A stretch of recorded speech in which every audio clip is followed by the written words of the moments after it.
Alors bonjour à tous. Aujourd'hui nous continuons notre lecture du catéchisme de l'Église catholique au travers du compendium et nous en sommes rendus à la question numéro 391. Nous sommes maintenant dans la partie qui concerne le péché. La question est la suivante. Qu'implique pour nous l'accueil de la miséricorde de Dieu? Alors une réponse brève pour commencer. Elle implique la reconnaissance de nos fautes et le repentir de nos péchés. Dieu lui-même, par sa parole et son esprit, éclaire nos péchés, nous assure la vérité de notre conscience et l'espérance du pardon. Alors pour étayer ces propos, prenons les paragraphes 1846 à 1848 du catéchisme de l'Église, qui nous disent ceci. L'Évangile est la révélation, en Jésus-Christ, de la miséricorde de Dieu pour les pécheurs. L'ange annonce à Joseph, « Tu lui donneras le nom de Jésus, car c'est lui qui sauvera son peuple de ses péchés. » Matthieu chapitre 1. Il en va de même de l'Eucharistie, sacrement de la rédemption. Ceci est mon sang, le sang de l'alliance qui va être répandu pour une multitude en rémission des péchés. Matthieu 26.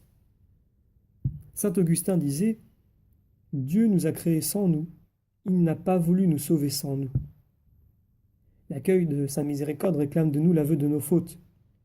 Nous lisons en 1 Jean chapitre 1, si nous disons, nous n'avons pas de péché, nous nous abusons, la vérité n'est pas en nous.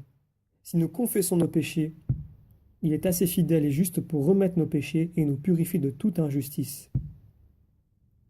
Comme l'affirme saint Paul, où le péché s'est multiplié, la grâce a surabondé.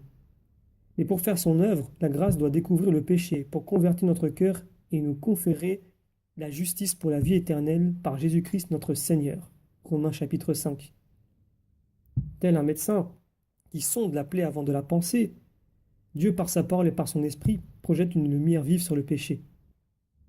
La conversion requiert la mise en lumière du péché. Elle contient en elle-même le jugement intérieur de la conscience. On peut y voir la preuve de l'action de l'esprit de vérité au plus profond de l'homme. Et cela devient en même temps le commencement d'un nouveau don de la grâce et de l'amour. Recevez l'Esprit Saint.